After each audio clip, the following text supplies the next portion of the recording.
Hey everyone, this is Kieran from MSK Physio, and today we're looking at the Copenhagen exercise. It's an exercise that we can use to strengthen our groin muscles. This is really useful after groin injuries, hip flexor injuries, or even some torso or shoulder injuries as well. So if it sounds like you've had any of those in the past, then give this exercise a go.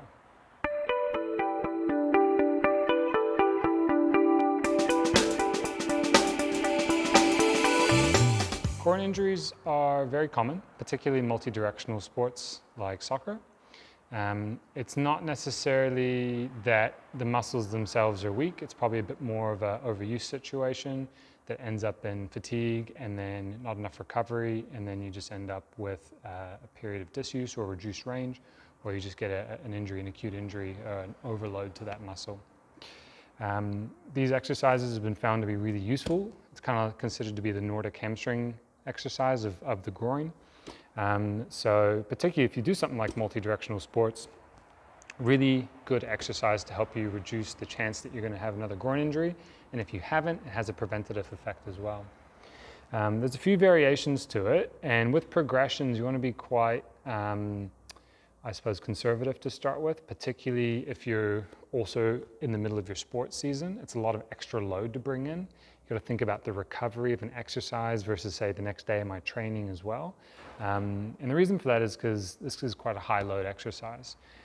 You might start with some of the sideline progressions that we have first, and see if those allow you to get some higher reps, a little more skill development, get some blood pumping through the muscle, instead of focusing on building max tension through the muscle and saving that for a bit later.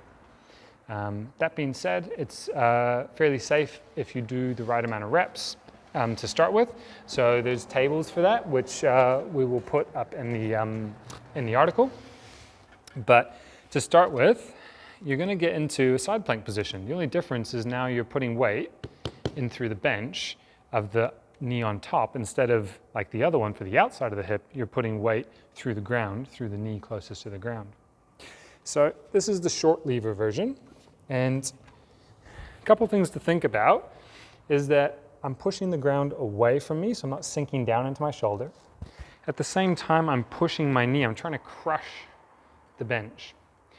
People will focus on this leg supposedly doing work. I would argue that the top leg is doing the most work.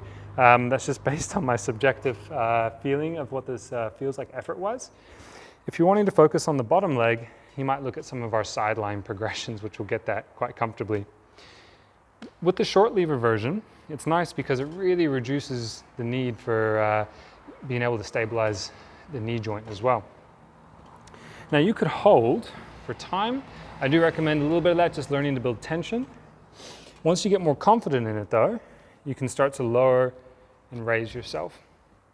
Now there might be a bit of thing where if you're a bit weak here to begin with, you might overdo it with the tummy muscles. Over time that'll improve, but you got to make sure that you pay attention to where you're fatiguing. So if you're fatiguing through the groin, you feel like it's well fatigued, don't keep going. Even if you feel like you can do more reps, you're probably achieving it through the use of other muscles.